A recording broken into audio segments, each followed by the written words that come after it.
pistols and whistle Dixie. Get some, baby! Get some! Recording though, right? So now we are recording, yeah. And so I was thinking, so this is the first episode of a yet to be named podcast. I don't know. Yes. So we have to think of what are we going to call it. So Get Some. I love that name. Oh, I do. I like Get Some. Just Yeah, Get Some Guns and Politics podcast. That's a lot. That's a mouthful, but you know what? Hey, it works. Get some guns and Get politics. some guns and politics. And you can leave podcast off. So you can just call it Get Some, or you can call it Get Some Guns and Politics. You know. There you go. Get some. Get some. GnP. Guns and politics. Oh, the GnP podcast. There you go. That's it. Oh, GnP. I like that. GnP cast. The GPC. Oh, yeah. I like it. Yeah, the GPC. I like it, the GPC. I'm an idea man, Craig. I'm the idea man. Oh, gosh. I'm going to actually put that right here. So, when it comes to, like, show notes, I'm going to, like, make little notes here. I got a couple things I just thought of during the day to think about, talk about. Yeah, I got a few. Yeah. I think one of the big ones is, so everybody, welcome to GNPC, Guns, Get Some Guns and Politics Podcast, GNPC, yes. No, you're screwing it up. I'm jacking it up. You're jacking it up. Yeah, it's GnP, Guns and Politics. Oh, we're gonna put Get Some in there too? Don't have to have Get Some. It can be. Well, that could be at the end, like GnP cast. Get some. GnP cast. Get some. Yeah, get some. Yeah. Anyway, yeah, inaugural. We did a recording before, but it was fun, and that's all this is going to be. This is going to be fun. Yeah. We don't want any money. We're not accepting any money. We don't look for topics that are going to attract any money. We just want people to listen and enjoy and, share their thoughts with our thoughts and share their opinions if they differ from ours or even if they're the same from ours. And we're just gonna have some fun talking politics and guns because Kreger and I are both what part of the country would consider to be just total lunatic gun nuts. Because it's like the double dip. I mean, here we are both military veterans and libertarian. It's a triple thing. It's a trifecta. We're veterans. We're more libertarian in our thought processes, and we're gun owners. So we are your GNP cast domestic terrorist, I would say, Greg. It's unfortunate, but once you just embrace that, well, there you go. GNP DT, GNP domestic terror. Yeah, it's a lot of letters. So. I don't know if I want to put domestic terrorists in the. You got yourself the DTs in the podcast name. Jeez. No, oh my gosh, yeah. We probably shouldn't talk about aluminum and acid kind of imploding devices. Yeah, it's like Mr. Man who's out there listening. We do not endorse domestic terrorism. Well, Charlie might, but I don't. Just saying that, Only if you dress in a clown suit and tickle people. As if you consider that to be an attack, then that's fine. Well, I tell you what. Looking at some of the things you and I were talking about during texting about. I say talking, but we text a lot and Skype a lot and email a lot. But now explain to everybody, Kreger, what do you have rolling over there with your blog? Oh, okay. Because I want to know, because you send me articles, we're posting them now, and I read an article and started giving you all kinds of crap, not knowing that I think you wrote it, didn't you? I did. Yeah, I did.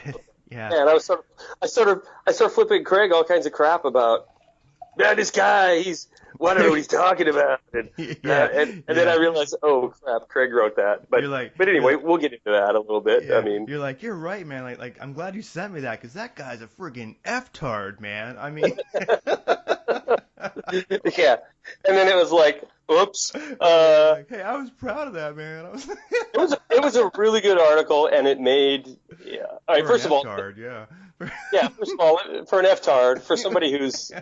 who's not a DT like ME, Yeah. um, the article, the gist of it was, you know what, Craig? Why don't you give the gist of the article since you wrote it? Well, the gist of it was the idea is that there is a new. Uh, I did mention a new rifle that's out, the Yeah. Ruger 5.66, 5.56 they call it, and that's a neat article. Nice new AR that's out. But what I was really talking about, somehow the little article kind of evolved into, is something I liked about. Everyone, many people have their basic pistol, rifle, shotgun. The requirements of an operator. I'll call it that. And so, the one thing I liked about that, Ruger 5.56 is that it was a nice AR. It wasn't too flashy. It wasn't too tactical, but definitely had. It was a very good, fighting rifle for the individual who wants an entry level rifle. And I'd say that for the money you're getting, I'd say for about I think $600-700, you're getting about a $1,200 or $1,500 AR, what it would usually cost you. So I think Ruger's put a pretty good product out, and it seems to be popular. And what it kind of evolved into was, hey, why I like this, and something I think I'll just mention while I'm writing this is, hey, for we all have our pistol, rifle, shotgun that we may use defensively when it's not shit hits the fan. Um, Right. but but I was just kind of mentioning, hey, people, don't put like biblical quotes on it. Don't have that engraved in there. Don't put get some on it. Don't have like Punisher hand grips. Really like keep your defensive weapon, like your daily carry pistol, your rifle, your shotgun. Really, I mean, be very very careful about modifying those because that's the non shit shit hits the fan weapon, and that may be held up in front of a jury one day. Yeah, and you have to realize that any tactical stuff you do may put you away. So just be careful. And that's kind of what I was saying. And then of course I go on to oh you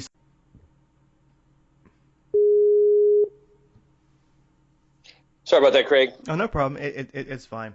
Oh so I was getting kind of long-winded there, but basically the idea was that keep your non shit hits the fan weapon. It might be a good idea to keep that stock because you never know when it may be held up in front of a jury. And also, but I was saying, like we all have our gun safe, and so you have your defensive weapons you may actually use in a non shit hits the fan situation.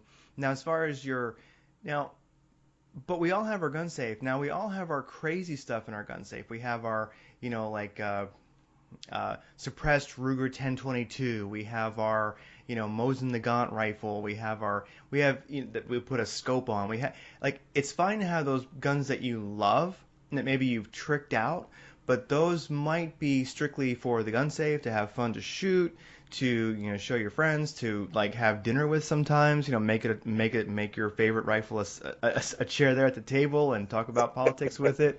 I mean, Okay, I better stop you before dinner's over yeah, and you move on to. yeah. So anyway, that's just the thing is where have your shit hits the fan guns and like the guns you love in the gun safe and use those for pleasure and shit hits the fan. But it might be a good idea when it comes to your weapons you may use in defense in a non shit hits the fan situation, which is hopefully all the time, unless it's hit the fan for you. But uh, and that was my thoughts. I mean, so I guess Yeah. I'd ask you, like, what do you think? Like your daily carry pistol, is that thing tricked out, or is it just basically very humble looking? Well, and that's where I read the article that you sent me that I didn't realize you wrote it. Although honestly, even if I did, I wouldn't have probably sent you a text like I disagree with this guy, because it would have been you. But I still would have disagreed with some of that, and I still would have argued it with you, which is kind of what we're doing right now. But first of all, tricked out. Let's see. My AR. I have an AR, a real entry level AR. I have a DPMS Oracle that I absolutely just freaking love. Now, is it tricked out? Yeah, it sure is. It's a $479 brand new out of the box AR-15, and it comes flat top, no front sight post, no carry handle, and the modifications I've done to it is put a low profile gas block, because even though it doesn't have a front sight on it, it does have a big clunky gas block with a Picatinny rail on it. I took it off so I could install a 15-inch free float rail on it. And the reason I did that is because I'm trying to make it, and you know this, I've talked to you about this, I'm trying to make it into more of a DMR, some kind of designated marksman type rifle that, that I feel comfortable shooting things out to about 400 yards with, yet still have a semi-auto capacity or capability. And it, the exchange rounds with many of my other guns that are in 223. So, but it tricked out. I mean, that would be right now. It would be one of the things I would grab in a defense situation. There's actually not a gun in my safe that I wouldn't grab for a defensive situation.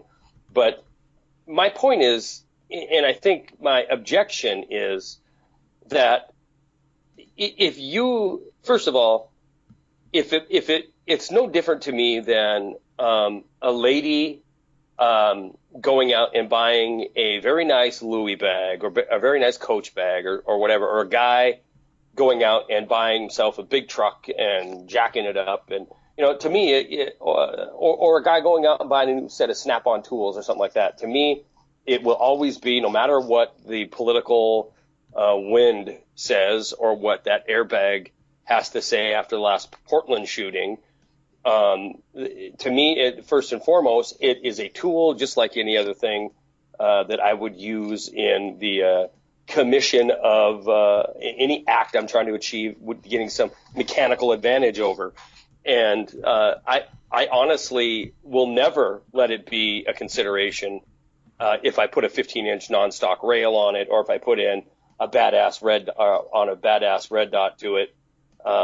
Because the simple fact of the matter is, Craig, it doesn't matter. You're out here in King County, in Seattle, and these individuals that have been so brainwashed and so dumbed down and so drank the Kool-Aid on how guns are responsible for these shootings in gun-free zones, and how if we just got rid of guns, everything would be great. Those individuals, if they're plucked for your jury, I don't care what you show, what they hold up in court, a stock AR-15, a stock AR-15, or a tricked out, pimped out one with a $200 trigger and a special bolt and all kinds of features. That jury that is going to hang you, they're not going to care what the differences are between them. And I think when I was messaging you again before I know you wrote it, I said something along the lines of, well, I guess this guy wants me to go out and get an antique pirate muzzle loader because it's the least offensive kind of firearm that I could possibly produce in the event of it going in front of a jury. But besides that, I don't know what modern gun that could actually fit the bill for home defense would be a safe gun to use if you're considering the consequences of a jury looking at it after the fact. And I do know what you mean. I do, because you're going to have some overzealous defense or prosecutor saying, this guy is, oh my God, he has a subscription to Outdoor Life and he has 5 guns and he was just begging to kill somebody. That's why, oh, look at him. He's got special hollow point ammunition for his 9mm. Obviously, he was just waiting for the opportunity to kill somebody. And so, yeah, I think that's a legitimate thing that could possibly face somebody. And I think it is important to understand, if your life's in danger, that that is something that is going to come into play after the fact, is what were the circumstances that put your life in danger.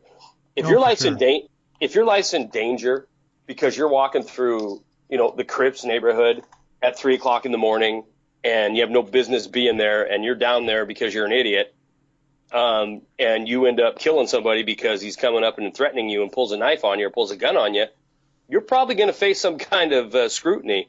But if somebody's kicking in your door and or threatening your life inside your own property, I say grab whatever you're trained on, drop the threat in its tracks, and then deal with the consequences later. I mean, I would say so. I'm not going to go over it this podcast probably the next one, but I did take a class on basically self-defense law, I guess you'd say, like, well, actually, deadly force law, and we could definitely go pretty deep into that. Yeah, But you and I have talked about that a little bit before. It's a very yeah, interesting topic. yeah, we can like break down what is the, how does the law see it, et cetera, et cetera. But without getting into those, because that would be a whole podcast, like right there. Well, let me ask you, Yeah. what is your Craig sitting in his Seattle multi-million-dollar home, and someone kicks in the door because they're going to take what you got? What do you grab? What do you have? What's your go-to? Is it your 9mm? Well, first of all, I would have all of my sexy maids rush the person to buy me Yes. time, which Your I sex have them spots. trained to do. There you go. Without even a word from me, they're going to rush them. So, but if they're unsuccessful, no, I would just have my probably my Springfield Armory XDM9 is what I would carry around the house. Okay. I have a house holster, which is like a very, very comfy holster, and I tend to Right. carry that around the house. And then, other than that, there's usually a rifle by me, Yeah. in like by the Yeah. bed. And so, And I think that's a great choice. I mean, I think the 9mm is a great home defense gun, but I guess I don't see a safe. I don't see a jury friendly 9mm, and I don't. it's They make true. they make revolvers that are 9mm, and I'm just trying to what do you do? You got to go back to old Westy, Western time. I don't know what gun you could present. It's actually true because you could actually have a musket, like no shit, and they could make you a psycho with that. They'd be like, this Absolutely. guy was a friggin' like oath keeper, Right. with Yeah. his, a 3%er with his musket, and he was just Yeah. waiting to like, friggin' like, so yeah, it's true. I guess really it's nothing. I guess my thought is, if it is your home defense weapon, it's tough because let's say you have an AR and it's an entry level AR and you're using that.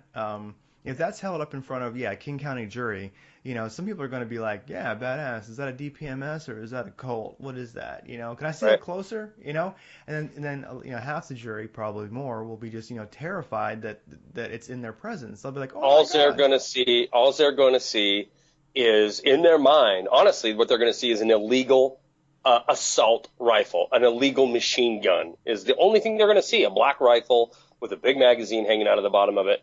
To them, you're a criminal, and Exactly. and you be judged there. So on. So it does go to your point of the class you took, and knowing the situation you're in before you pull the trigger. But Oh, I, yeah. Also, not everybody gets even arrested. See, one thing I did learn, I'd have to get my notes out and all to get into for deeper details. We'll do that. But one thing about self-defense law and deadly force law is not the media tends to distract us and misinform us, and in reality, the truth is.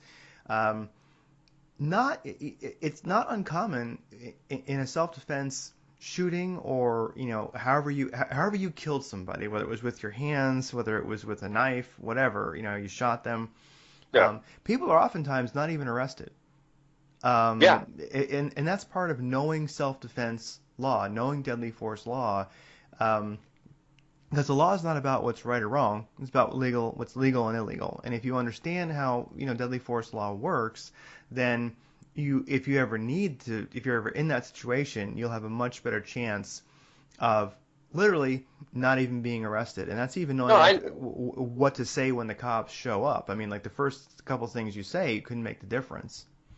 right, and I mean I know you're right on that. I mean I've read many cases where or examination of cases where a gun owner, a legal gun owner, used his weapon in self-defense and killed somebody, and they're obviously they're questioned, but they're not going to jail in a lot of cases. I mean, you have somebody kicking into your front door and the cops show up and he's dead in the middle of your living room, obviously weapon in hand and posing an immediate threat.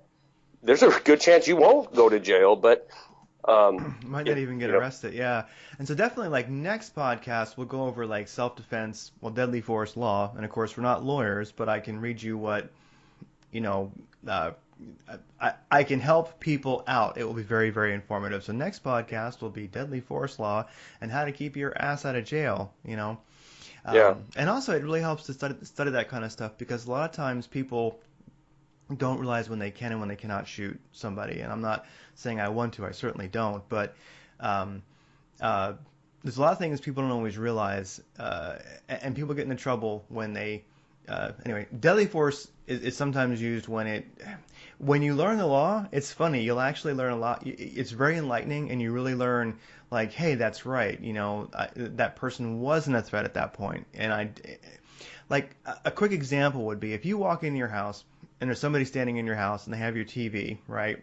You know, who cares about a TV today? They're like disposable. But this guy's got your TV, right? Mm-hmm. And he looks at you, wide-eyed, goes, oh shit, drops it, and then runs towards your side door, right?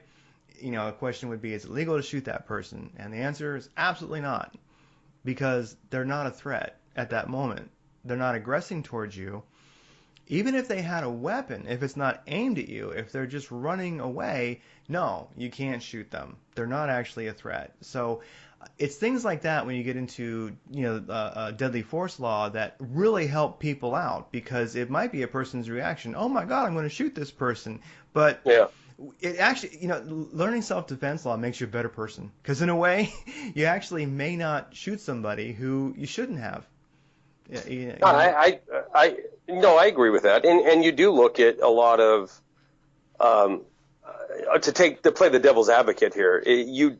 We're talking. At least I'm going to speak for myself. I'm talking negatively about the juror who's going to look at you, and it doesn't matter what you produce. He's going to think you're a scumbag gun owner that sits up at night and prays for the opportunity to fire his weapon at somebody. On the other side of that coin, I do think that there is certainly, something you don't take my word for. You can search on YouTube alone, and you'll see plenty of people who have that persona about them. You know, that every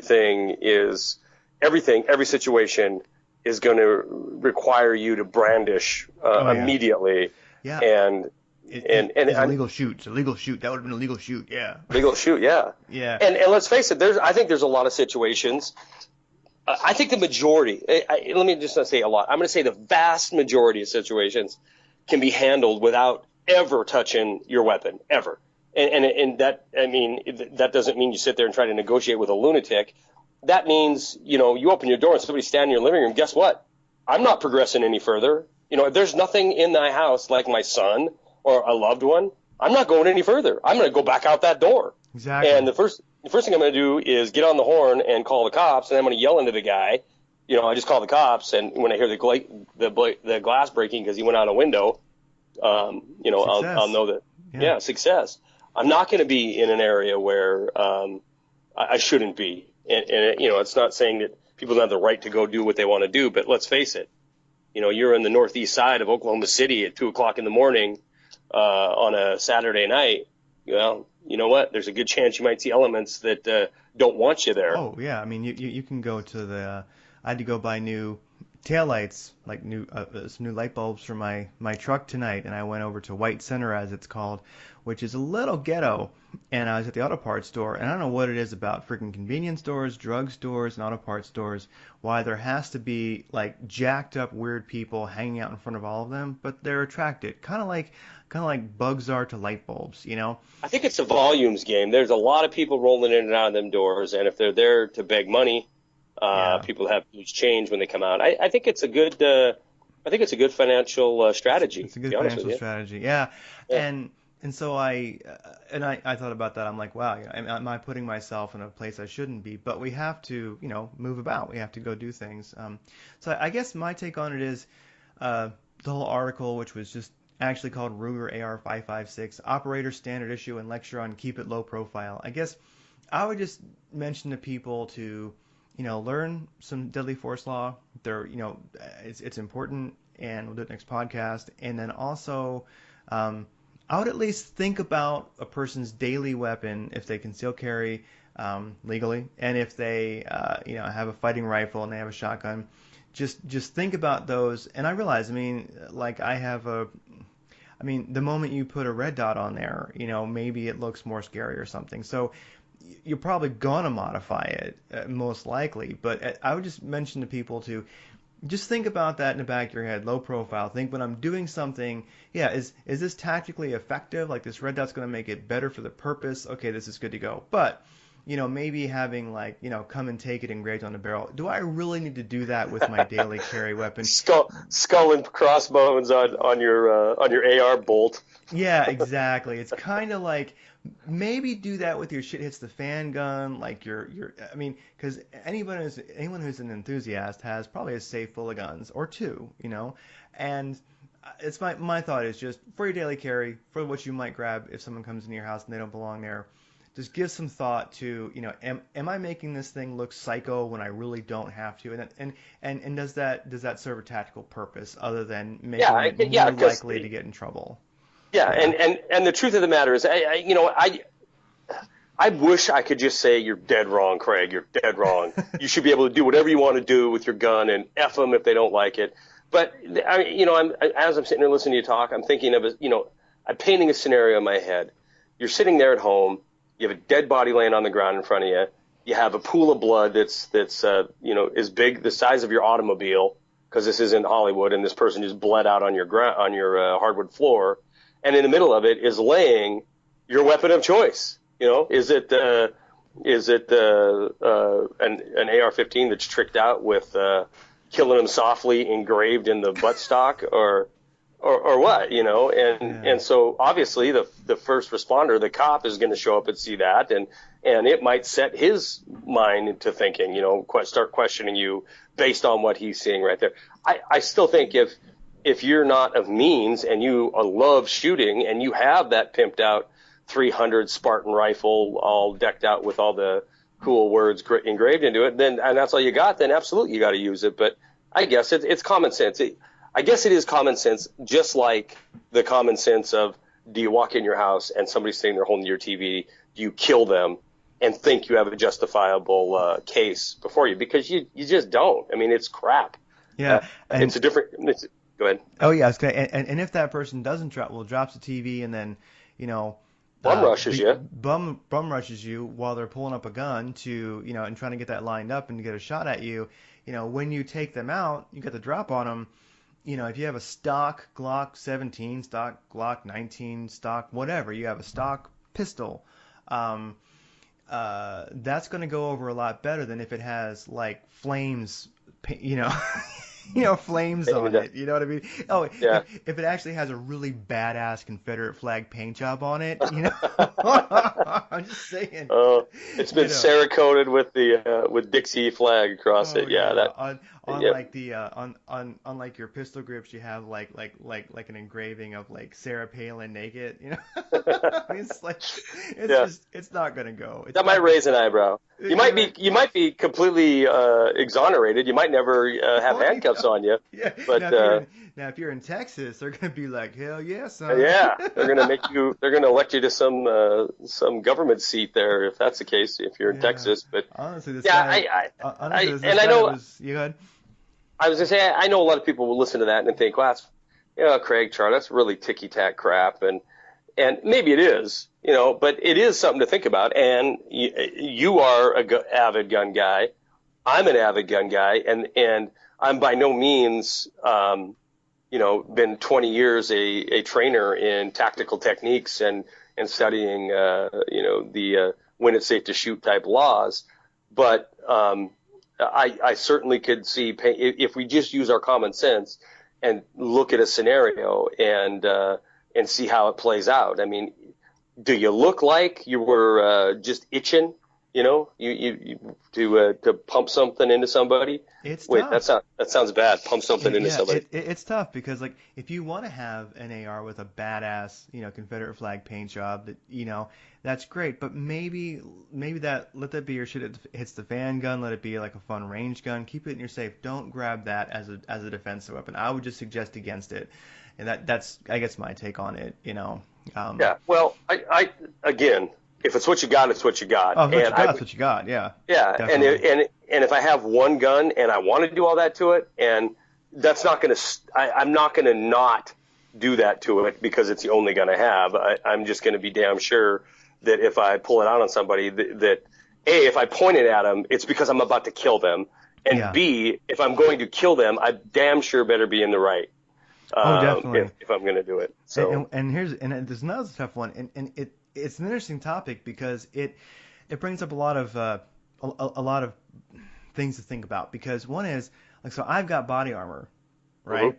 And it happens to be not it's not actually in the bedroom. That's kind of kinky, but like I do have it. But I have thought maybe I You should. wear it all day, don't you? You Oh, wear your oh, body armor in the oh, shower, don't oh, you? I cook with it, because shit can get crazy in the kitchen. Men cooking, it's just common sense. So I got, and then I know somebody else who's got body armor and a Kevlar helmet, Right? and so if something extreme happens, and uh, it's a tough one because with all that I'm saying, hey people, play it cool, play it cool, play it cool. I'm the one who, if I have time, I hear somebody like, if I hear a home invasion happening, or like my neighbors are screaming, someone's being killed.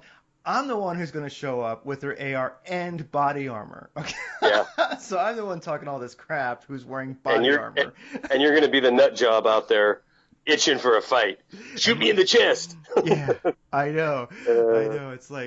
And my body armor has a Confederate flag painted on it. No, it doesn't really, but it would be badass actually. honestly, I knew you'd email me today, and the article was from a few days ago, but I knew what the topic was going to be tonight, and I thought it might drift into when is it okay and when is it not okay to shoot somebody, and I'm glad you brought up the lone perpetrator. I'm not going to say assailant because that would mean he's the word assailant automatically indicates that you have the right to protect yourself, and but I was thinking what would be I mean I've shot at people in combat, and that's a whole different ball game altogether, but um, I can't imagine a situation. First of all, I'm not going to put myself into a situation that hopefully that I'm not going to be left with an option. If it was just myself, if I walk in the house and there's a guy standing in my living room and my kid's in his room, he's probably going to die, and I'll probably that would be my first instinct is to if he did anything other than pleaded for his life or turned around and ran out the back way, he would probably die. And if it was just me, but if it was just me in that same exact scenario, he's got a 99.9% chance of getting out of there. And even if he came at me, Craig, even if he came at me and I didn't feel, that I couldn't escape, back out the door, or I didn't feel like it was immediate danger because he didn't have a blade in his hand or a gun in his hand, I would probably run. I'd probably run with my gun drawn, but I would do anything I possibly could not to take another human life. If it was just a myself situation, I think everything changes if you have to factor in another human being that you feel is your job, your duty to protect. And so I mean I think there is scenarios where the guy that's got the TV in his hand could end up dead.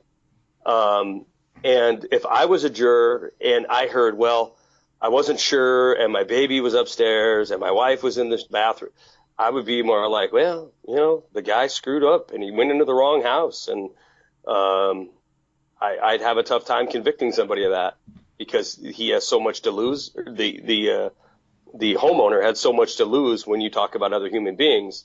Same scenario, same exact thing happened, but there was nobody in the house except the burglar. Then I would be inclined to think this guy was trigger happy. He shouldn't have killed him. And there's going to be people pissed off at that. Well, he was in my house, blah, blah, blah. and he should, I should be able to kill him if he's on my property. Well, I don't agree with that, but that's just my opinion. No, it's true. Yeah, it's very, very true. So hopefully I've given people a little bit to think about there because, Yeah. and how easy it is to contradict even like the logic of, keep it low profile for a defensive weapon. I mean, because I say that, yet I have body armor. And so how in the world do I do if there's a home invasion and I have body armor, and I come out fighting with, an AK or an AR, depending on what rifle is by the bed. Yeah, how do I explain myself? Like. Well, you know what? You, It is interesting. I've been in a situation personally that was. I'll explain the story, and it's similar. It's a similar situation where you are explaining to somebody why you have what you have, and mine wasn't involved in any burglary or any crime. However, I had an AR-15 and I believe 2 AK-47s on my coffee table. I was home alone. My son was at his mother's house. It was a Friday, and You're having tea with your rifles. I understand. I was having a nice Friday evening date with my rifles. Yeah, I do it too. And no shame. And it was going to be a foursome, me and 2 AKs and an AR. Damn. Yeah. Anyway, so I'm sitting there and I've got all my rifles out and I'm putting a scope on one and I'm cleaning them, and because Saturday, the next day, I was going to go with a friend and we were going to go do a bunch of shooting, and I was looking forward to it. So, I was messing with the guns I was going to bring the next day. And it happened to be on one of the evenings that I had the most severe asthma attack that I've ever had. It was the evening that I actually, the only time I've ever used my EpiPen, because I was out of options. I was on my hands and knees blacking out, and I jabbed the EpiPen in and managed to call 911. And that was it. The next thing I know, there's a fireman in my house, and they're reviving me, and they get me up to the hospital, and after I'm basically stabilized, I get a fireman and a cop walking in there saying, and there's nothing illegal with what I did, right? And they were just like, hey, what was with all the guns? And I could have been an ass and said, none of your goddamn business. Second Amendment, that's what. F you, blah, blah, blah. Fuck you, that's what. Yeah. Yeah. But since these guys just saved my life, I was like, well, I was going to go shooting, and I wanted, and then my big concern was, did you lock my house up? Is it secure? And in fact, they didn't, which was really bizarre to me that they didn't lock it. They closed the door, took me up to the hospital. And then, 4 hours later, I was back home. But anyway, so even that, pretty innocuous, right? Cleaning guns. And all of a sudden, I go from looking forward to going shooting the next day to a situation where I am in front of somebody that is a first responder, and I have all this weaponry out there. I'm not apologizing for it. I didn't do absolutely anything wrong. But it's an unusual situation when you walk into that, and it's like, well, to somebody that doesn't know me, and they walk in and see that, they might think, oh, okay, he's a gun nut, and he sniffed a little too much solvent, and he's tweaking out or whatever. But so yeah, I mean, I can certainly see being involved in an incident that doesn't necessarily have to be fatal. Like just an incident that a weapon is used, and being here's the deal. There's nothing romantic about it, right? If a human being dies, it's not romantic. Even if he's a crackhead, there's nothing romantic about that. And here's what you need to know without a doubt is it ain't just going to go away. You're not going to kill this guy and then end up as the next cool article in NRA magazine. Somebody is going to sit before you, and they're going to be really intent on making a name for themselves or doing their job in prosecuting your ass, because that's what they do. That's all they do. And they don't, they're looking for the way to hang you high for what you have done. So you better know what you're doing, and you better know the ramifications that could come from it. And in that respect, I agree with your article. in the respect of codifying a jury, they can suck it, because if they don't like gun owners, then they're not going to like me. That's just the way it is. They're going to have that is the guy or gal who is going to have to be presented the facts of the case and render a verdict based on the law, not on their personal opinion of me, with, a couple ARs and AKs and don't tread on me, tattooed to my forehead or whatever. Exactly. Yeah. Yeah. So I guess that's the whole thing is I think we really have to sort of live tactical. I mean, you have to, think about everything. Is that why you wear your body armor all the time? You're living That's why I tactical? wear it all the time. Yeah. I wanted to tell you what I know yours is the 9mm is your go-to, and I wanted to tell you what mine was. Okay. So there's a different I have the same thing. I have a home cushy holster that sometimes I am wearing in my little M&P Shield, which I love, by the way. Fantastic gun. Have I talked to you about that? Oh my God, I love Briefly, that gun. yeah. Yeah, but that is near me during my waking time, in my living room, in my study, office, whatever. But at night when I go to bed, there's a 870 tactical shotgun that is arm's length away, and it's double-aught buck. I mean that, and I don't know how tactical it looks. It's not a sporting shotgun. It's made for patrol or for home defense, and the double-aught buck certainly isn't a round that is meant to do anything other than kill somebody. That's what its whole job in life is. And if I ever pulled the trigger on somebody, I know for a fact that it isn't. I'm not doing it to scare them or to intimidate them or to wing them. I'm not out to wing anybody. I know it's going to be a fatal incident if that trigger's pulled, because it's got to a situation that's unavoidable, and I want that threat instantly. A 9mm isn't going to stop anybody in their track unless you hit them in the head or you sever their spine. They're still going to keep doing whatever they were doing that made you pull that trigger. And anybody who thinks that, I got a 40 and it's a high pressure round and that's going to do it. No, it ain't. 45 ain't going to do it. Your handguns are not going to stop anybody. In fact, you probably read that same FBI report that I did where they switched to 40s and then back to 9mm, because what they found was a 40, even though it's a high pressure round, the wound channel, the temporary and the permanent wound channel, was not noticeably better or more effective than a 9mm or a 45, being low pressure rounds. But the operator on that high pressure round was far less effective in operating a 40 cal, because it was more uncontrollable than. And I've owned them both. And you and I've had this discussion before. I'm strictly 9mm now. I drank the Kool-Aid. I never enjoyed shooting my 40. I had a Walther P99 and I was good. I was a good shot with it, and I was proficient with it, but it barked, and I'm not so macho that I can't admit it. It was not fun to shoot. Now I take out my Beretta 9mm or my Shield or my Canic, and I can shoot that thing all day long, and I'm far more proficient with it. But I digress. The shotgun, it'll do what those handguns won't. It will take that threat, and it will be over in one shot. And I don't have to worry about killing my neighbor next door or 200 yards down the street like I would if I was grabbing a hunting rifle or something like that. No, it's true. It's true. The at close range, the shotgun, especially with buckshot, or even birdshot at really close range, really makes a difference. It is effective. It does have some of that stopping power.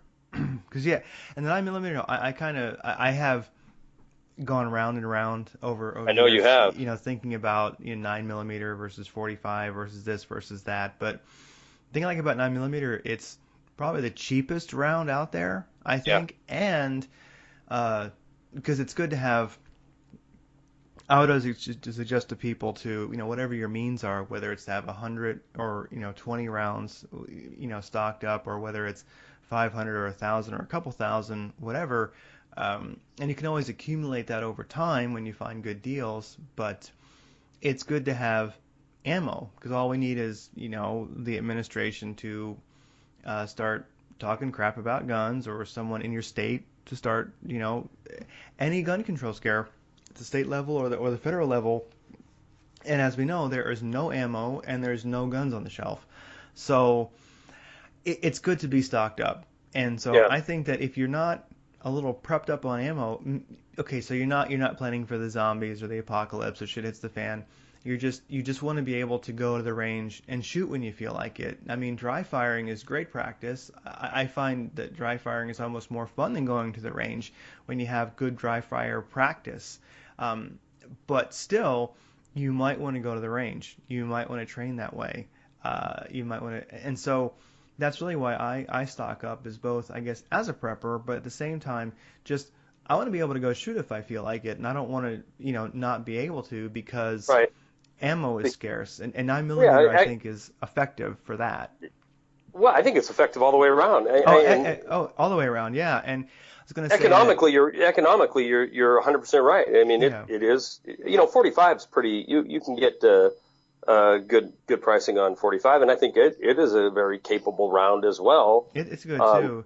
I was going yeah, to, but now you see, I think what happens a lot, Craig, and tell me what you think. I think that there is a lot of macho involved. Like I need the new Glock 10 millimeter long slide because it does this much more energy, blah blah blah. And the fact is, this isn't me just guessing. This is me reading studies that are done on these rounds, and yeah, there's more energy coming out, but it's still there. None of them are a man stopper. When you talk about falling in a heap in front of you, you might as well have the 9. You have 18 rounds.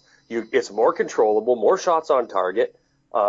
Economically, like you said, it's a lot more beneficial, and you can actually shoot the damn thing. It doesn't hurt. It doesn't scare you. Oh, And yeah. I'm not a little guy. You're not a little guy, but it kind of hurts when you shoot those high pressure rounds. Well, also, if you want to train, that's the thing. You really want to, carry the gun you're going to train on. What do And the experts say? You've done these classes. What does the experts say as far as caliber choice? What do they 9 pack? millimeter, they're all Yeah. 9 millimeter. I think any kind of training that you go to, for civilians, and I guess really SWAT, police, military too, but any civilian training you go to, so I've gone to some, operator pistol classes and such like that, where you shoot a good, 1,000 rounds over the weekend, and you're really working out. I mean, you're sweating. You start to realize things you never had before. Like how important it is to have a very, very practiced draw when you get exhausted and you're sweaty and your gun is wet with sweat. And you realize, holy shit, my gun is slippery. It's never been slippery before. And I can say that everybody who goes to those classes who brings a 45 or a 10 millimeter or a 357 SIG, all that crazy stuff, everybody who brings it the first day, the second day they bring their 9 millimeter or they buy one Yeah, because I they've would just believe had that. it. They're so sick of it. And so yeah, that's the thing. So 9 millimeter, and also pistol rounds when it goes through your body, sad thought, but when it goes through a body, it's only leaving a hole behind it the size of like a pencil lead Right. because it doesn't there's no hydrostatic force which is shattering skin, which is what a rifle does. It makes that, if anyone's been deer hunting or whatever, there's that, like, it kind of turns the skin to jello. So rifles have hydrostatic pressure, and those actually do impact the body. But for the most part, realize that when you shoot a pistol, what's hitting that person isn't hitting them any harder than that recoil you feel in your hand, and it's leaving a hole the size of a pencil. And so the thing is that 9 millimeter is awesome because it's going to do really as much damage as anything else, and make it easier on yourself. Yeah, I mean, Right. because for one thing, you might want to think about, well, can you shoot one-handed? Can you shoot with your offhand? I would almost suggest to people, get a 9 millimeter and actually, get some training. Or, when you go to the range, try things like shoot one-handed. and then shoot with your offhand. Like, I mean, I would like, hey people, how many of you actually go to the range and working with your practice, shooting with one hand, your offhand, because hey, you may not have both hands available in a bad situation. You might have a zombie nubbed off your right hand. Oh yeah, well, and there you are. Yeah, I mean, there was gosh, what was it, that bank robbery that happened years ago where they had body armor and all that? Oh, like, in California, yeah. Yeah, one of the cops that was chasing those guys, he had a revolver. He pulls out his revolver. He actually, it was in close with those guys, and he got shot in the hand, his gun hand, and he couldn't use it. And so he jumped behind the car. Luckily there was cover, and he looks at his hand, and his hand had basically, meat and bone and blood from his hand had jammed his revolver. Mm. And so he used his offhand, and he got it unjammed, cleared it, and then went and I think he actually killed one of them. He went and actually fought with his offhand. And so, anyway, that's something to think about. People oftentimes think about the oddest things. It's like when they go hunting, they think about all their gear, the best boots, this and that, what rifle, but they're not in good enough shape to hike. Right. So part of it is, hey, get a 9mm and train with it, because like the person who's got a 9mm and some training, or even if they just train themselves, there's some great books out there. Like one is Shooting from Within. Like, look that one up. It's incredible. I could post a couple amazing books that the individual can read and really train themselves. So whether you go somewhere to get training or get a book and get training, work on it, because that's what's going to save your butt, I think, personally, more than a 10mm or something like that. Well, I believe that, and this is just from, I'm more of I can read all the things in the world, and I do read a lot on guns and the proficiency of rounds and the different calibers and high pressure versus not high pressure, and that will tell me that it's a marginal difference at best between a 40 and a 9, a 10mm and a 9, and a 45 and whatever, a 10mm, a high pressure versus a low pressure round. So the facts are there, but what really sold it for me was actually doing it. I know, yeah. When I go shooting, when I go on my little shooting trips, and it's mainly rifle, but I will go out and I'll shoot 300, 500 rounds in an afternoon. And it used to be when I would bring my 40, I would do 2 magazines full, and I'd be done. And it would be all 2 hands, and it would be all, squared up to the target, and feel like I did pretty good with it, but had no desire to shoot it anymore because it was just more shock on my body, more shock on my wrist. And, maybe there's some big burly guys out there that think we're just a couple of wimps, but I think if they took something like that class and they burnt 200 or 300 rounds in a day, they would be really, really happy that they, the next day when they brought their 9mm, because it's a whole different world. And I think it's more effective. I mean, I think anybody in your house that's of age where you could train to use a gun is going to be able to fire up a 9mm. That's, and you're going to be more effective with your shot placement, and you're going to have better follow-up shots and more capacity. And I don't know. So there's some crap, we rail on the government. I do. I mean, all the time. But in some respects, we got to use the data that they've spent, millions of our dollars on to determine. And I mean, if you look at it from the military aspect, 5.56, very capable round, 9mm, very capable round, been in service. I mean, the 5.56 has been in service for 40 plus years, and the 9mm not quite that long, but very much long enough to be proven effective. And there's no plans to change it. Why? Because they work, and they're effective in everything that you and I have just talked about. The economics of it is effective. The reliability of it is effective. The lethality of it is effective. And in a combination, yes, a 30-30 round is going to be more effective on a person at 300 yards than a 5.56 55 grain round, or a 30-06, or a 308. But you factor in everything else, is it shootable? Is it easy to get anybody to use it? The 105-pound girl or the 300-pound man, and everybody in between, are they going to be able to use it as effective as one another? And then you got to start to say, well, do I need an ammunition loadout that weighs 45 pounds because it's a 308 round? And, Oh yeah. you know, I think and also what's proven. So a lot of times it's great to have your fun guns in the safe that you just use for fun. You like them. I mean, like a Mosin. like a Mosin, it's just fun. It's like a musket with a friggin' bolt, retrofitted. It's awesome, but I look at so fun guns are one thing, collector guns are one thing, but when it comes to actual defense, whether it's defense when shit hasn't hit the fan or after shit's hit the fan, I look at what's proven, and you look at how many weapons are out there. Because right now, arms manufacturers are making lots of neat weapons, and people buy them and they like them. The mutant. And Sorry. Yeah, exactly, the mutant. Yeah, and those are great. But the thing is, what's proven? And I think all that we really know that is proven, is like the 1911, the AR platform, and the AK platform. Yeah. And then of course, Glocks have been used all over the world, from military to child soldiers in Africa, and Glocks pretty much are a very proven weapon. So, anything people pick, like I have a non-proven handgun, like I love my Springfield Armory XDM9, but it hasn't been to war. It hasn't been around a long time. It's a Croatian manufacturer who's been making them for a while, but I know I'm taking my chances, but I do recognize that it feels good enough to me. I think it's resilient and tough, but it's not proven. It's not a 1911.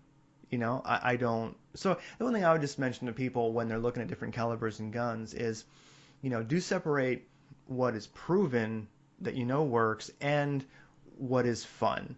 Because right now gun manufacturers, like I like the M&P shield, I think it's wonderful, but is it proven?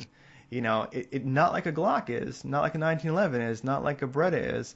You know what I mean? Has it been in service for a long time? And basically been to war and back. Well, no, I'm taking a chance too with a gun that hasn't been to war, But people should think about that. It's why, even though it's drastically non-sexy, when people ask me what's the first handgun I should get, I want to get a gun, I'm always like, Glock. It's boring, it's square, but it's just friggin' proven. You can't go wrong. You could tell them a Beretta 92. You could tell them that too. I would say that the Glock will, I think, be easier for somebody to maintain than the Beretta, but that's kind of just splitting hairs. Well, I guess if we were going to argue about that, which we kind of do on occasion, I would say that the Beretta. I mean, obviously, I own one, right? And I don't own a Glock.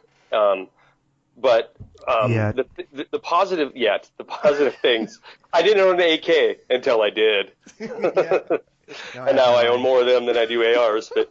But the things you've told me about Glock, and not just you, every Glock owner that's ever lived, is reliability and the fact that you don't have a manual safety to disengage or engage. So simplicity is king, and that is as simple as it gets. Now, that first gun that you're talking about to somebody, first handgun, they might be very well intimidated by not having that manual safety, or they might demand to have that manual safety. And you and I've had that conversation before. Like, you want every safety you could possibly have. I want a trigger safety. I want a side thumb safety. I want a pistol grip safety. I want all that put in there in my gun so I can never accidentally shoot somebody with it. But until you get out and you use the hell out of it, then you realize, oh my God, Safeties this is bullshit. Oh my God, yeah. I'm gonna get somebody killed with all these safeties. Yeah. But you can look at a Beretta 92 and say that, hey, you got your safety, and it is proven in combat for a very, very long time. And, in a 9mm, it's a proven round. So I think it would be an equally good choice to the Glock. And it's not so ugly. It's damn sexy. It's a damn sexy looking gun. Let's be fair.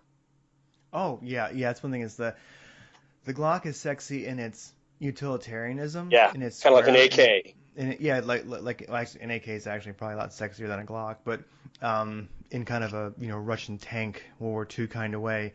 But yeah, so a Glock in its totalitarianism is kind of attractive, but a Beretta is a sexy gun. So Yes. if style matters, if you're kind of metro, go with the Beretta. And I don't know. I don't know as far as reliability. I honestly do not know. I mean, I know what everybody says. Glock is the AK of pistols, and it's going to be reliable forever. But I don't know if it's any more reliable than a Beretta. I don't believe it because I don't know it. I've never experienced any. I've never talked to anybody that's seen a 92 fail or a Glock fail. To be honest, Yeah, with it's you. tough. Yeah, it's tough. I mean, I think both are pretty proven. They're just different. It's kind of like a 1911 I would consider very proven, but Yeah. as much as I love the 1911, it's not my daily carry gun. I mean, I have one in the safe and I enjoy it. I love it. It's the Model 80. For some reason, all of the cops in my home in Bozeman, they've all switched to 1911s, and they used to carry nines, and now they're all packing 1911s, and I don't know why. I don't know what the thinking is there or why they would ever change. I mean, it isn't like I don't think they're upgrading. It doesn't seem like an upgrade to a more effective platform. It's tough because also those guys are, more likely to use a gun in self-defense than I think a civilian probably. And the thing is, I really would not want to switch guns. Yeah. I've kind of come to the conclusion that maybe a Glock would be better for daily carry, but I stick to my XDM because I just like it. I like it, and it does have a palm safety, And which I if you do were, actually like. But I don't want to yeah, change because that's a bad idea. Because you want to train your muscle memory, and you want to have because you may not be so. Yeah, going from a Glock then to a 1911, they may be under stress and like forget that thumb safety is there. it wouldn't. Yeah, exactly. I think it's a bad The idea to palm safety. change. Yeah, I'd be like, yeah, I've inspired by you and your course that you went through. I have done some like obstacle obstruction target shooting where you're leaning around offhand, leaning around with your strong hand, and you're leaning around an obstacle like a bumper of a car or a barrel or something like that. And yeah, when it comes to that thumb safety, I can certainly see where you might be contorted in a position where you're not getting a full purchase on that pistol grip, and yeah.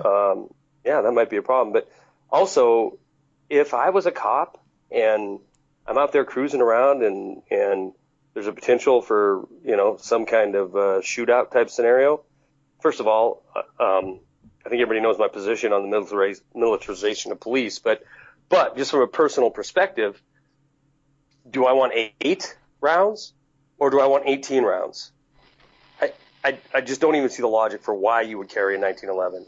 I just don't see it. Yeah, because like I know you can change mags, you can practice that, you can carry extra mags, but I really think that if we were to do the research, this is my theory. I mean, I haven't proved it. I have not proven this. I'd have to do research first, but I bet you most gunfights end without a mag change.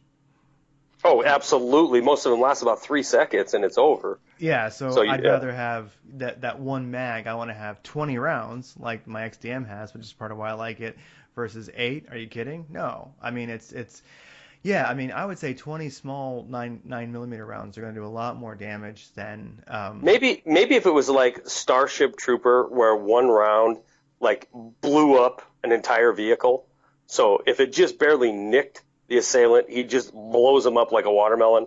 Okay, but the fact is they're going to do the same amount of damage, and you're just going to have less rounds. And if your opponent, we'll call him, is armed, he cannot have an automatic pistol that has less rounds than you. He's got more firepower than you do right off the bat. If he's got a revolver, if he's got 357, he's almost matched in firepower, but he's got a hell of a lot more powerful round he's pointing at you than that 45. Exactly. So, I don't know. Well, I was thinking one thing I wanted to mention for sure is, the Charlie's Back email. So today was, I think, the first YouTube living in delusion. Yeah. In a long while. So you're back. Yeah, I am, and it was I've been talking about it for a while, but I did not want to jump back into it until I was 100% ready to jump back into it.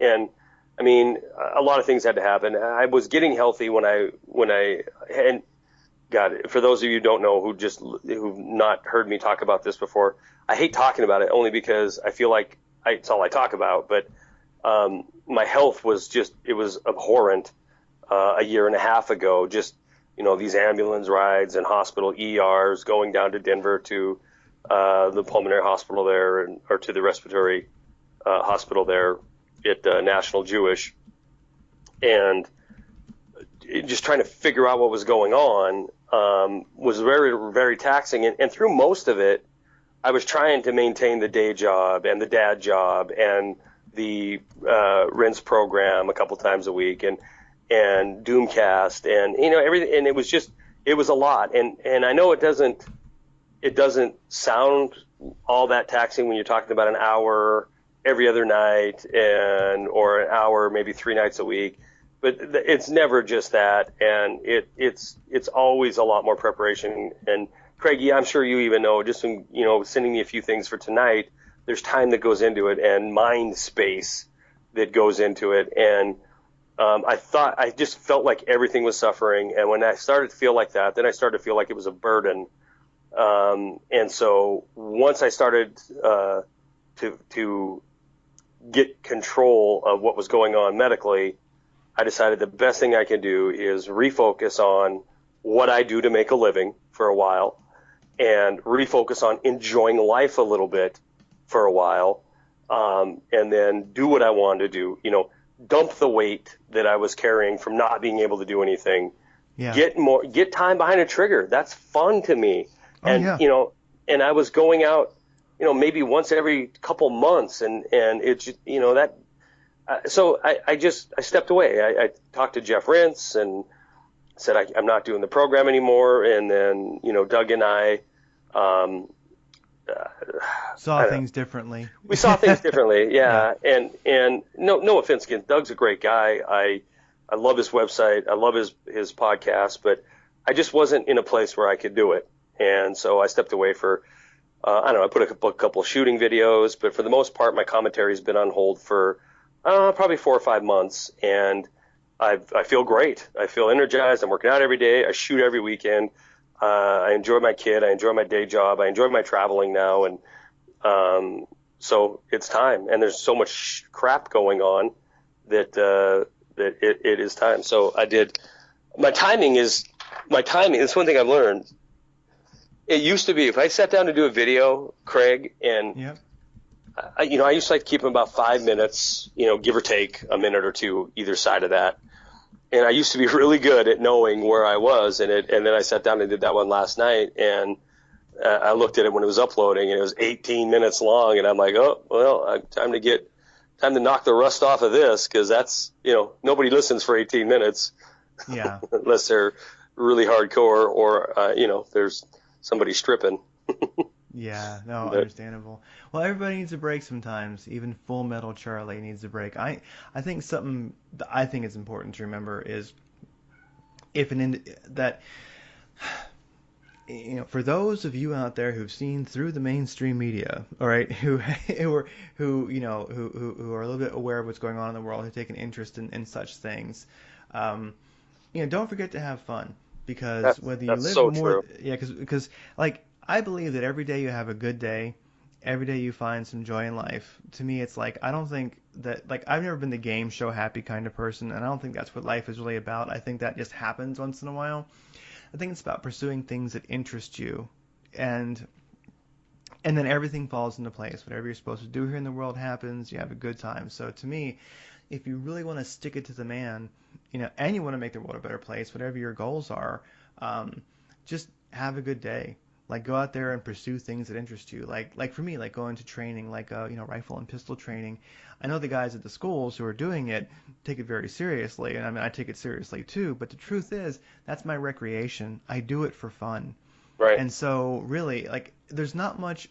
There are very few things at this point in life. I'm 45. I'm not old, but there's very few things I do in life. Oh, you're old. That I know I'm old as crap, but like, oh yeah, exactly. It's like, do you realize that like, there's people who, like, there's concerts that we've gone to that like there's people that I work with that, oh gosh, well, I don't want to get into that, but let's just say that I've mentioned, hey, I've seen them in concert, and then somebody says, I wasn't born yet. So I'm like, oh God, Yeah. oh geez, and so Yeah, I do know. But Def Leppard and Tesla just came to Bozeman, and they had a concert there. And yeah, I dealt with it right then. I'm like, yeah, I saw them, and when I was in Germany, and Monsters of Rock, and they're like, oh, well, I wasn't even, I was still 10 years till I was being even born. So exactly, yeah. there was somebody, yeah, But definitely. To your point, though, I couldn't. Have a good, good. Yeah, I could not agree with that more. And you and I have kept in touch this whole period where I haven't been doing videos, and you know that I've been having fun, and not that commentary or radio or podcasts aren't fun. They really are a lot of fun. But taking a step back and letting and it felt like I'm just letting somebody else care for a minute. And that's kind of what it felt like. And it was a load off, and I'd been doing it since 2009. And that break and that time to sit back and reflect, and then really look at the things I was letting go, like letting go of the time I spent with family, or the time I spent just enjoying, myself. No obligation to anybody other than me. And that felt good for a while, but the whole time I did miss doing the commentary and the feedback, and that really dawned on me this morning when I posted that video, and then instantly the comments start coming in, and the good wishes, and I remembered how much I enjoyed that kind of interaction and stuff. So I'm glad to be back.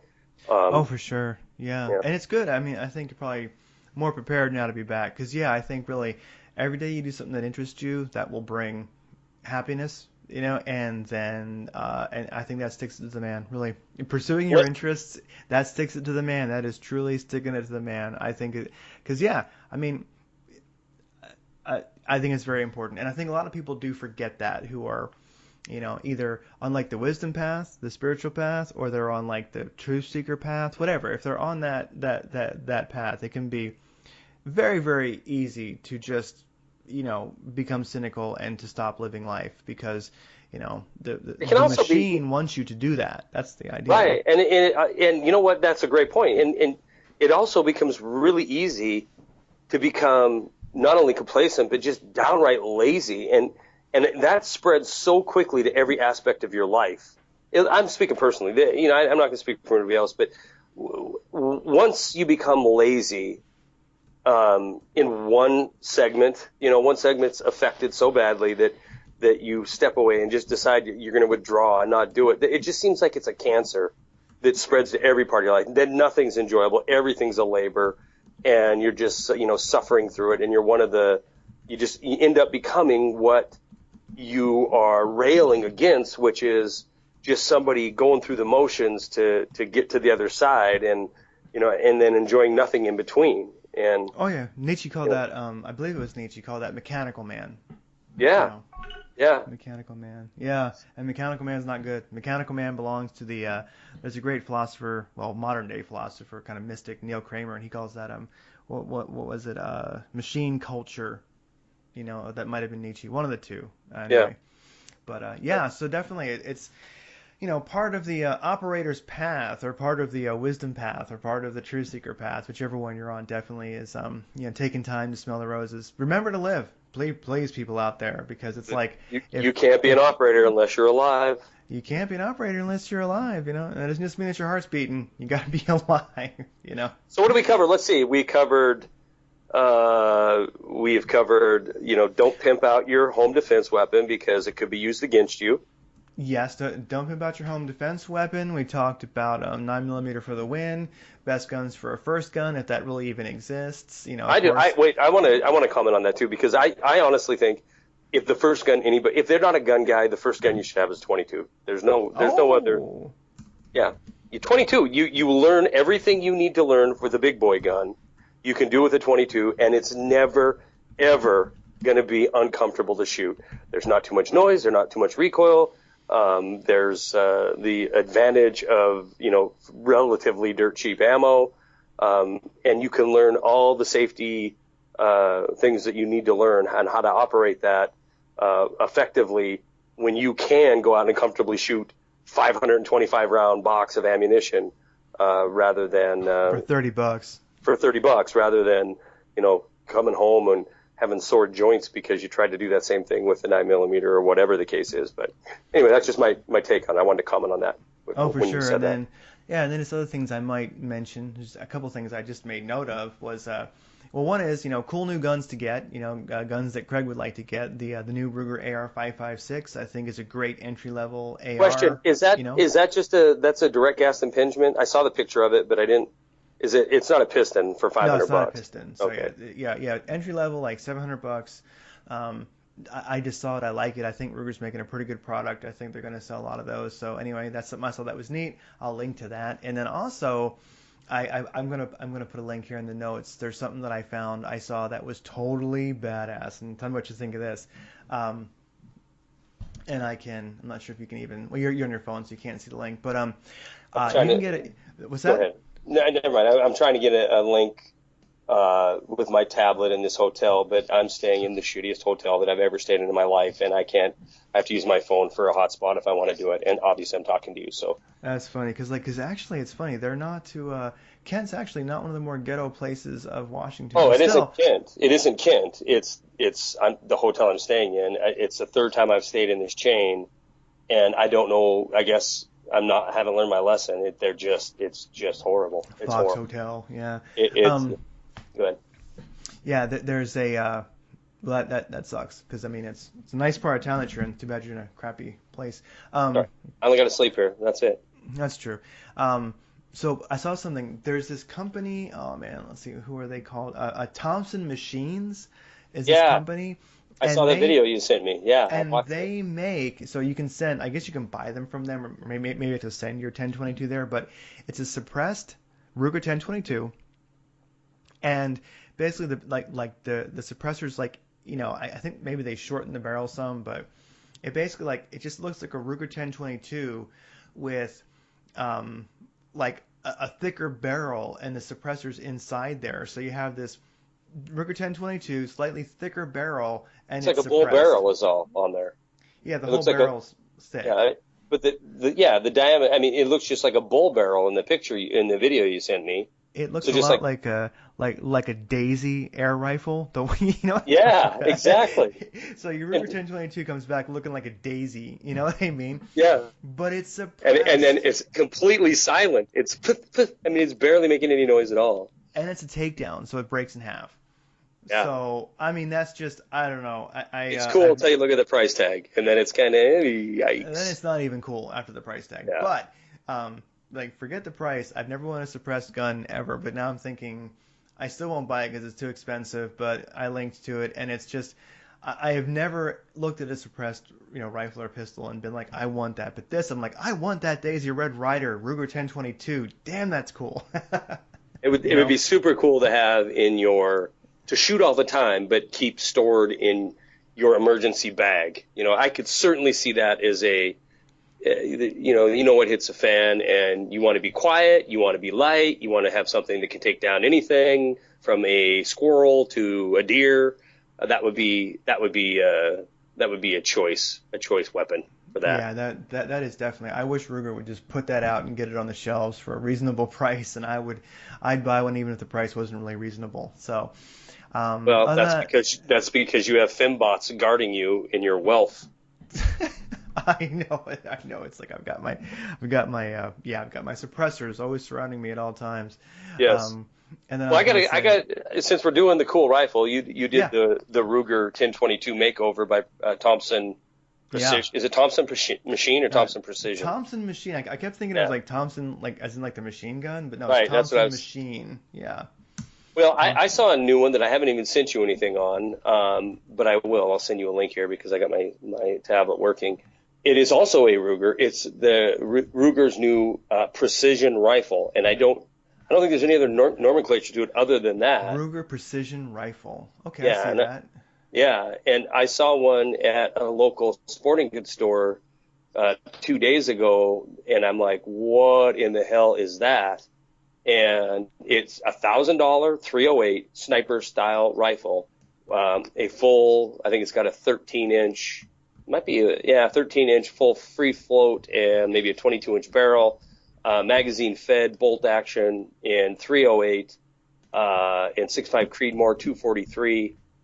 This ridiculously awesome adjustable stock pistol grip, and then all the fire controls are all very, very reminiscent of an AR-15.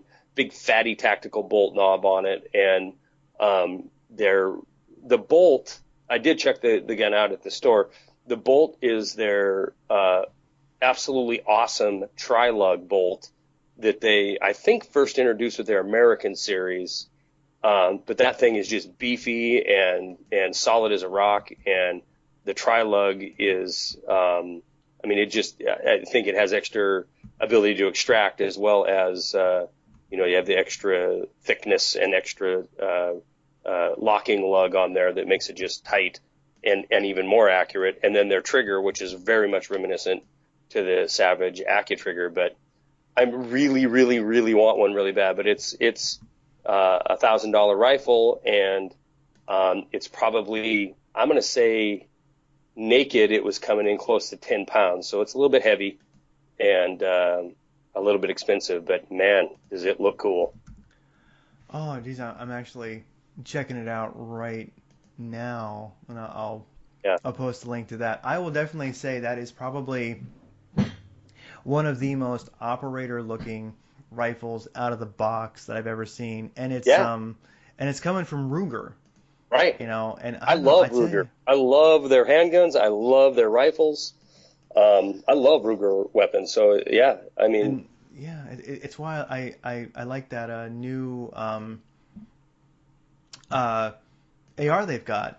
I tell you, I think Ruger's just making nice stuff right now. That manufacturer's they're making the good stuff. Even the American, which I'd say is, I think the Ruger American rifle that I like, I would say that it's a great barrel, and other than that, everything else is just okay. Like the stock American? I think the stock is a little crappy. It is. But so is the Axis, the Savage Axis. Oh, is the Remington 783. Yeah, Savage is worse. Remington isn't so great. Like if you get into the Tikas or some of the nicer rifles, I mean, you start getting into those nice stocks. But the Ruger American, right. I think you've got total quality floating barrel, at a really entry level nice rifle. I say like what matters is good quality. The barrel is good quality. The trigger's okay. The stock's kind of crappy. I wish the bolt had a bigger handle. Follow up shots are kind of hard, But still, anyway, Ruger rules. They're kicking it right now. And let me tell you, with your American dilemma, because you're rolling with that 308, I believe, correct? 308 American, yeah. Yeah. And I had I still do have the original Doomer rifle, the one Ruger copied after I spent $1,000 to have basically their new ranch rifle that they came out with the same features. But in that 308, first of all, the stock is garbage. There's no question about it. It's really flimsy, and I hate it with a passion. However, you're right. Everything that matters on that gun, the barrel is fantastic. That bolt, I know it's a little loud, it's a little noisy, when you're operating it back and forth, it feels like it's not machined quite as thoroughly as, as your top end Tika or Weatherby or something. But that tri-lug bolt, I think, is fantastic. The trigger, I think, is fantastic. I don't think it's mediocre at all. Adjustable down to, I think, 3 pounds. That's true. Yeah. And in all the entry level guns, that I know of anyway, the Axis, the Remington 783, or the American, it's the only one that I know of, and I own a Savage Axis. I really like it, but it's the only one I know of where it is so simple and inexpensive to buy a tactical bolt to put on there, a bolt handle to put on there. You can buy it for like $30. You can go online, and it's a big fatty aluminum black textured checkered bolt knob that will give you tons of purchase when you're going for that follow-up shot. So I would suggest to you, and it's a simple, it's a 2-minute operation to pop off the old one and pop on the new one. It's just a real simple thing to do. So that's what Craig, Doomer Craig, Gun Craig, what are we, PC, CP? Politics or GP. Oh, GnP. GnP. Yeah, guns and politics. Yeah, guns and politics, Craig. GnP Craig needs to go out and buy himself one of those tactical bolt handles for your Ruger American, because it'll make all the difference in the world. I will definitely do that, because it's one of the things that I thought about. I'm using my, Ruger American for hunting. That's my hunting rifle. And, where deer season is not this weekend, but next weekend coming up. So I'll be out there. And, I had thought about that. Follow-up shots would be kind of crap, because my scope's kind of big. And so, getting around that and then grabbing that bolt handle, I could do it, but yeah, a nice bolt handle would go a long way on a Ruger American. So definitely. No doubt about it. And I'll try to get you a link and kick it over definitely. to you, because it's worth the money, and it makes it look really cool too. Big fatty tactical bolt handle hanging off there. Along with having the Second Amendment engraved on the barrel. That's right, and kill them all. Let God sort them out on the other side. And a Confederate flag stock, boom, right there. Other than that, I was just thinking, I did think of one thing, under kind of cool things to try, people. So, a Ruger American tactical bolt handle is a cool thing to try. And also, something that has plagued me quite a lot is cheek weld. It seems like on every rifle, it's not quite perfect unless your stock is adjustable or something, and most aren't. So I saw this article, I linked to it. It's called How to Make an Improvised Rifle Cheek Rest, and it's badass. Pretty much, you can get that foam that you would use to put around pipes to keep them from freezing. Sure, insulation foam. Sure. Yep, just cut a piece of that, put it over the top of your rifle, right about where it needs to be, or maybe put 2 of them on there. Then use a self-adhesive bandage, like what you use to wrap a sore knee or something. Wrap it with that to hold it tight, and boom, you just made yourself a cheek rest just like you want it. That is a great idea, and I don't know how many people suffer from that, but example would be my AK-47 that is surprisingly accurate out to about 400 yards. However, I can't get a cheek weld on it because just the design of it's a folder, Arsenal folder, and the stock just automatically drops, kind of perfectly if I'm going to use the iron sights, but I got to have my cheek floating out in the breeze to operate the scope on there. So yeah, I think that's a great solution to it. Although I don't know if I'll be able to fold it still with that on there, but I'll have to monkey with it. Yeah, it's definitely something worth checking out. And I found a link to that Ruger tactical bolt handle for the American. I just sent you one too. That is a must-have right there. I gotta check that out. And then last but not least, since we've been talking for a while, I thought I'd mention, and this is almost an easy one, but I thought I'd mention it. Kind of goes without saying, but September sees record gun sales, and the quote is, the Second Amendment Foundation said that Democratic efforts to impose new gun, I think they probably meant to say the Democrat efforts, using that kind of slang, to impose new gun control measures were fueling the sales increases. Alan Gottlieb, who's from Second Amendment Foundation right here in Washington, Seattle, fights a lot of big legal battles for the Second Amendment. He said that we're seeing new record highs in gun sales due to the increased anti-gun rhetoric from Democratic candidates like Hillary Clinton. He said their push for new restrictions on gun ownership is fueling gun sales. So I guess I think 2015, this is 2014, right? 2015. It seems like this year might beat, or I think it's just about to beat. It's not far away. I guess beating 2013 as far as gun sales. So basically, the anti-gun rhetoric is selling shit tons of guns, and it makes me think, the elite, they're always out of touch. And I don't know if it bothers you, but when I see like, the president up there talking about this is what America wants, we should be like Australia and blah blah blah, I'm like, I don't know. I mean, record gun sales again this year to beat the year Sandy Hook happened. I mean, like, how wrong can a person be? I don't know, because I can say I live in Seattle. I live in, liberal utopia. And I can say liberals love their guns too. I mean, there's very few. I mean, most libs that I know have a Glock and an AR. I mean, who is this guy talking to?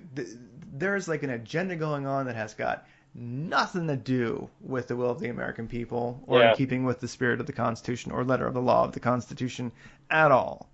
I agree. I agree with that. And I am, and have always been. I'm annoyed, even when I see a pro-gun organization label it as a Democrat thing, and true. Look, I know that. I mean, it's automatic now. It's a divisive issue between right and left. And, I'm just so cautious of painting my Democrat friends as, automatically anti-gun, because that is a divide and conquer strategy. And unfortunately, we do live in what isn't supposed to be a democracy, but that's exactly what it is. And, the long play is, if you have an agenda to unarm a nation, isn't to go out and show these, ginned up shootings or sensationalize them and forget about the good that comes out of legal gun ownership. The long play is to divide a nation in half on a topic and get that half that you have on your side to turn it into what the president said, which is, this has to be your litmus test. Your yes or no vote has to be on guns and gun control, because then it isn't a matter of if you have to try to take everybody's inalienable right because it's right there in the Constitution, and it doesn't really matter. Why do you have a gun? F you. That's why, because they don't have. Yeah. But if you can divide a country into saying, well, it's your Democrat friends, and if you're a Democrat, you have to do this, and you just train half of this country to believe that all they need to do is vote a certain way and they'll get what they want. The sad part is, we've seen it over and over again as our republic has turned into a democracy, that they get a simple majority, be it the people of the country or Congress, then they will usurp and take and steal and rob and destroy your rights and your freedom and your personal individual sovereignty, and they'll turn it into nothing more than a despot nations type rule. And so I cringe when I see the damn Democrats, the damn liberals, because I think you're right. I've got a lot of friends who are damn Democrats, damn liberals, that love their guns. And it will be, if it was tried in one foul swoop, like they did in Australia, confiscate them, take them, crush them with a steamroller. Craig, it is the one issue. It's the one issue where I think there would be enough backlash, and people would drop their follow the party blindly mentality. A lot of people would, and you would have. Can you imagine if there was some executive order or some dictate from D.C. that said, as of January 1, 2016, you are only allowed to own one hunting rifle, the capacity no more than 4 rounds, and one shotgun with the capacity no more than 2 rounds in the magazine? Can you imagine? Everything else you must turn in. I can't imagine the outcome as of right now, what would happen. I think there would be blood in the streets. I'm not sure what would happen. And I do really, truly wonder if the federal government is, you see, each party, let's say, since we do kind of live in a two-party, country, each party has some bad ideas that it gets stuck with, and it gets some kind of good ideas it gets stuck with. And sorry, don't die on me, Craig. Don't dying. do it. So here in I got Seattle, you choked up, didn't I? Yeah, I know. This is a hard one. No. So here in Seattle, with a great big gun organization, pro-gun, pro a lot of things organization, WAGUNS, WAGUNS.org, WAGUNS. We put on the I help with those guys. I guess I'm a part of that, and we put on the legislative shoot every year, and it's where the state legislature comes down to a huge gun range, and they compete, and so it's a chance for people like usually environmental groups that have to do with conservation get to meet a lot of the legislature face to face, but also it's fun because this year, so they come out and they shoot shotgun, pistol, and rifle, and they tally up the scores, and it gets put on a big board that we have, this big just video board, and they're all very competitive, and the senators and the people in the House, state Senate and House, they shoot, and their staff shoots, and so we had a good 100 people came out and shot, and this And the year Dems won. What's that? And the Democrats won? I don't know if the Democrats won or not. Oh, but I thought that was going to be... They're all so competitive, and the truth is, more Democrats came out this year than Republicans because we had Bloomberg come to town, and MDA, Moms Demand Action, and the whole crew, and they got on our ballot, since we have that system, something called 594, which is universal background checks, and probably the most ignored law ever. Not saying I ignore it, but just saying it. I think it may be the most ignored law ever. So it's universal background checks, so no private sales. You have to go to a gun store and do a background check, etc. So the thing is, even though it went on the ballot, the thing is, King County is where the greatest amount of the population is, and King County passed it. The rest of the state was not for it, if you look at how the votes go out. So basically, you had 750,000 against, 1.1 million for. That 1.1 million votes cost just about $9 a piece in money they put into it. Easily, probably more like 10 or more. And the thing was, even though it was a ballot initiative, King County, the libs, they're who did it to us, the state. And the Democrats got it hung around their neck like an albatross, like the albatross, Mm-hmm. Mm-hmm. And more of them came out because then our Republicans came out because they were like, look, we're out here because Damage control. Like we got, sorry if this was PG, but they're like, we got so fucked by this because we got blamed. Yeah. And now everybody hates us. Our agenda, things we'd like to do, we can't because, and so I wonder really if truly on the federal level. So when you see Obama out there going like, hey, common sense, I'm getting teary, whatever. I do wonder how much the Senate and the House at the federal level, Democrats aren't just kind of shaking their head going, damn it, why can't he just shut his pie hole? Yeah. Because this doesn't help us, and it doesn't truly reflect our base. And it makes me wonder how attached a lot of the Congress is really to their base at all. And so it's very unfortunate that we have such, just bullshit we have to put up with. Each party gets it. Each party gets a couple of kicks in the butt. They like Republicans have some, and the Democrats have some, just some loser issues that they just get hung around their neck. Well, here's what I know, that I know for a fact that if the Second Amendment was not written into our Constitution, if that wasn't there, we would have already been England or Australia. There's no question in my mind whatsoever that would have come to pass already. The second observation I have on that topic and what you just said is that our government, I believe this from the bottom of my heart, from listening to these scoundrels so hard and so intently and analyzing their actions and their words over the last 6-7 years. The majority of the individuals that make up the 535 members of Congress, the ones that are there forever, the ones that are there that are to their whole mission in life is to vault to the higher upper echelon of political elite. They don't give a crap about what their constituents say. They know what to say, to their constituency. But they could give a crap less what's better for them or worse for them. They could give a crap less about their rights or what, their vote is going to do to personal individual freedom. They don't care. They don't care about that. They care about what's going to take to further their position.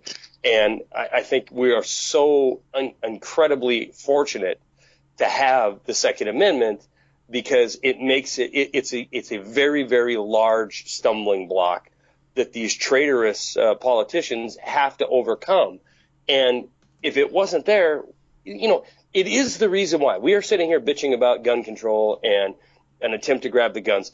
But the simple fact of the matter is the United States is the most lenient country on the planet for owning guns. You can go buy a fully automatic machine gun with a suppressor on it if you so desire. You can do that in this country still. There's no way that would be the case if it wasn't hardwired into the foundation of this nation. If that wasn't part of the hardware, it certainly wouldn't be a patch coming down the road in the operating system. I'm trying to make this all computer, so if you feel like you're in your day job right now, Craig. But, if you need proof of that, look at everything that has transpired in our lifetimes, in your and mine, the last 10, 15 years of our adulthood, Craig. Look at what's happened to our country. I mean, we've taken things that we thought were dyed in the wool, right? We're a free market capitalist nation, and we're going to be. That's what made us strong. We have a thriving middle class. That's what's made us strong. And ever since Reagan, we've watched as, what was once great about this nation has now become a sellout ripoff of the American people, creating new poverty and creating unbelievable amounts of debt that is a burden that we are going to get to deal with for who knows. I mean, there's some experts that believe it's unpayable. So all of this has happened not because Washington, the guys in D.C. are dumb. It isn't because they're just, sitting around thinking, well, how can I F up this country? And here's a good way to do it. No, they're sitting around thinking, how can I further my political career? I know I can do this and then go work at Goldman Sachs. I could do this and then be in the loop with a financial elite. I vote this way, and I'm going to get to the next level because I'm going to have unlimited funding behind me. So, yeah, I put no faith in Washington and in any politician, right, left, wherever they claim to be. I don't believe it. I don't hate Bernie Sanders because the right side tells me I need to. And I judge people on what they do and what they act and how they act. I don't love Rand Paul because his dad was Ron Paul. But yeah. Unfortunately, people are so eager to be put into a camp, and we're going to vote this way because of this issue, be it Republican or Democrat. But the fact is, when we do that to ourselves, we are begging. We're begging when we don't hold individuals accountable and we just blame, ad hoc half the country. Then we're begging for our freedoms to be stolen from us. So, but as long as you and I can get together and buy guns, talk about guns, it's still America. it's still America. Unless I'm in California, and then kind of America, It's mostly America. Yeah, so. It's definitely. I would say that a great tip. I mean, for the the operator mindset, is it really transcend the two-party system, transcend it in your own mind, get past it, Yeah. And I think that really, I think people, it makes it much easier to see the world, see our politics, see everything a lot more clearly. Because that's the way I look at it is, the two parties are kind of like Fox News and MSNBC, which ultimately are, the same people write the stories for both networks, and people don't get that, And so the two-party system, there's kind of a difference, and there are some altruistic people involved on each side. No doubt. But at the same time, I would just ask people, if at all possible, and you may lose a lot of friends doing this, I guarantee you will, but transcend it, get past it.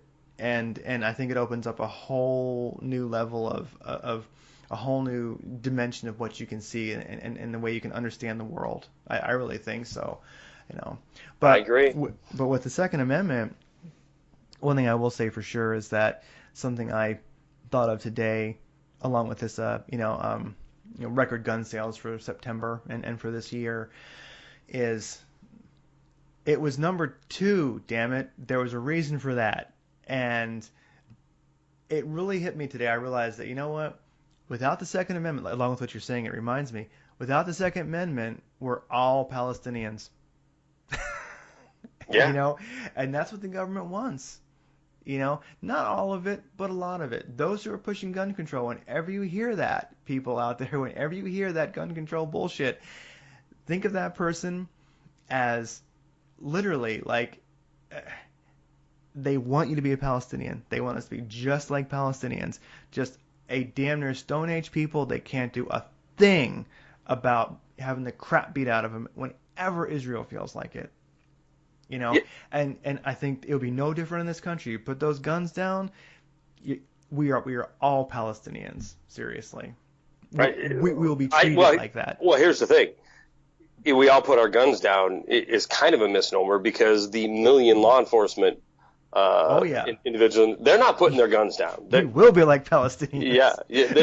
The guns ain't going down for everybody. They're just going down for the plebes. They're just going down for us that are too stupid to own such a thing.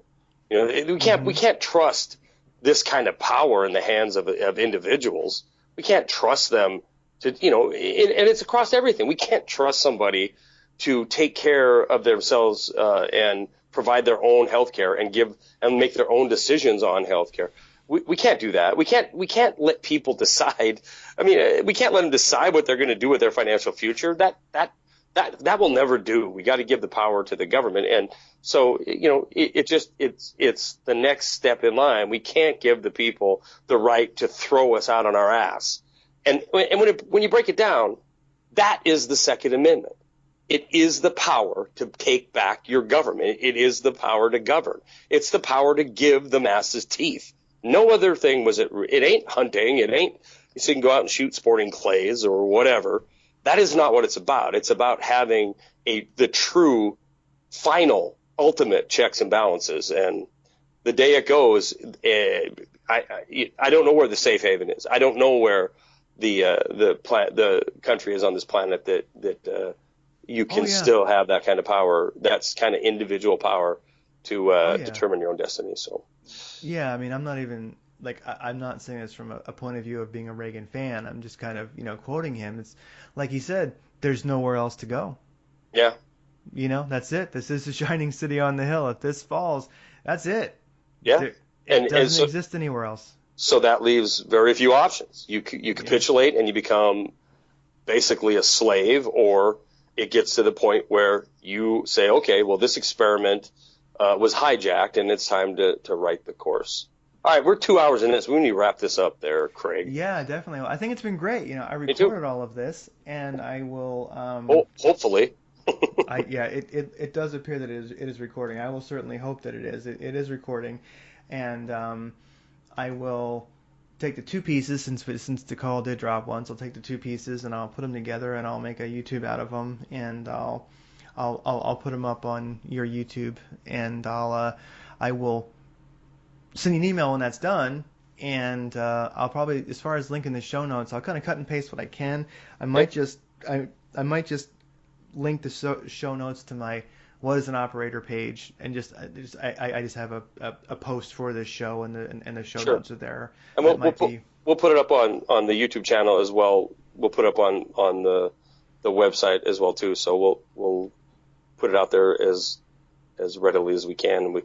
We'll have to figure out at some point how to put it in more formats. Maybe I don't know, the Apple Store or something. Yeah, there definitely are others. Well, hey, everybody out there who may have listened, it will get better. I think it was good. It'll get better. So. Or it won't. Keep tuning in. Or it won't. Or it won't. It might be as good as it gets. This could be as good as you see. It might get shorter. It might get longer. I don't know. Yeah. But you know what you're not going to hear? Buy my product. Or begging for money. Those ain't going to happen. We're just going to have fun. All right, Craig, I appreciate it. And thanks, everybody, for listening. And we'll be back probably... we're going to try to get together once. Yeah, a week or so. We'll get together. We'll talk guns. Guns and politics. GnP. Get some. Right? Get some. See ya.